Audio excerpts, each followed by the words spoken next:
Nasubukan mo na bang magluto ng sinunggaok o tinatawag din itong dinuguan sa kamatis? Kung hindi pa, para sa iyo ang video ito. Tara, samahan mo ako dahil magluluto tayo. Simulan na natin ang ating pagluluto. Unang ginawa ko ay kumuha ko dito ng malinis na kawali. Mayroon nga tayo ditong mahigit 1 kilong pisngi ng baboy o tinatawag din itong maskara. Ang ginawa ko lang dito ay binabad ko lang ito sa asin para manuot na yung lasa. Ibuhos nga natin ito dito sa ating kinuhang kawali at maglalagay na din ako dito ng tubig. Ang tubig naman ay sapat para makapagpalambot dito sa ating maskara ng baboy. At maglalagay ako dito ng lemongrass or tanlan. Saka ko ito tatakpan at papakuloy natin ito ng mga 1 oras or hanggang sa lumambot itong ating maskara ng baboy. At makalipas nga ng 1 oras ay binuksan ko na ito dito sa parting ito ay tatanggalin na natin itong ating inilagay na tanlan. Dahil nakuha na nga natin yung katas nito kaya hindi na natin ito kailangan. Tapon na natin yan. Ang purpose nga ng tanlan kaya natin ito nilalagyan para mawala yung kakaibang amoy nang gagaling dito sa maskara ng baboy. At dito nga sa parting ito ay hinahango ko nga muna itong ating mga napalambot na maskara ng baboy. At ito namang ating sabaw na natira ay itabi muna natin. Kailangan natin yan mamaya. At matapos kung malinisan yung ating kawali ay maglalagay na ako dito ng mantika. Magsisimula na nga tayong magisa. Unang inilagay ko nga yung ating bawang. Igigisa nga natin itong ating inilagay na bawang hanggang sa lumabas yung aroma nito. At maglalagay na din ako dito ng sibuyas. At matapos ko nga mailagay yung sibuyas ay dadagdag ko na din ito ng luya. Makakatulong yung luya para mas maging malasa at mabango ang ating nilulutong ulam. At dahil nga dinuguan sa kamatis yung ating niluluto, maglalagay tayo dito ng napakaraming kamatis. At kapag ganito na itsura ng ating mga panggisang sangkap ay ilalagay na natin itong ating itinabing maskara ng baboy. At kung nanonood ka pa rin hanggang dito sa kalagitnaan ng aking video, ibig sabihin ay nag-i-enjoy ka. Baka pwede mo naman i-comment kung taga-saan ka para alam ko kung hanggang saan umabot ang aking video.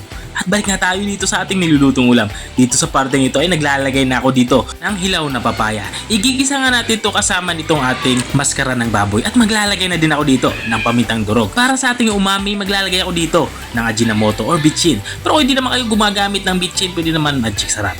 At para naman sa pampaalat natin, naglagay ako dito ng patis. Pero kung wala naman kayo available na patis, okay lang naman yung asin. Walang problema yan. At dito nga sa parteng ito ay inilalagay ko na yung ating pinaglagaan ng ating maskarang baboy para hindi naman masayang. Matapos kung mailagay yung ating pork broth or pinaglagaan, ay ilalagay ko na itong ating dugo. Ang sekreto nga para hindi magbobo itong ating dugo ay kailangan sagana ito sa halo katulad ng ginagawa ko. Tuloy-tuloy lang tayo sa paghahalo hanggang sa kulay itim yung ating inilagay na dugo. At habang tayo ay nagpapatuloy sa ating pagluluto, gusto ko lang shoutout ang mga masusugid nating mga taga-subaybay. Big shoutout nga kay Ma'am Len Paclibar ng Saudi Arabia. Shoutout din kay Sir Eddie Sangguyo ng Teresa Rizal. At shoutout din kay Sir Tanaga ng Carmen North Cotabato. Maraming salamat sa walang sawang pagsuporta at pagsubaybay dito sa ating page. At balik nga tayo dito sa ating nilulutong ulam. Dito sa parteng ito ay dinadagdag ako ito ng patis dahil kulang pa ito sa halan. At ilalagay na din natin yung mga panghuli nating sangkap. Mayroon nga tayo ditong dahon ng sili. Ilalagay na nga din natin itong ating dahon ng sili.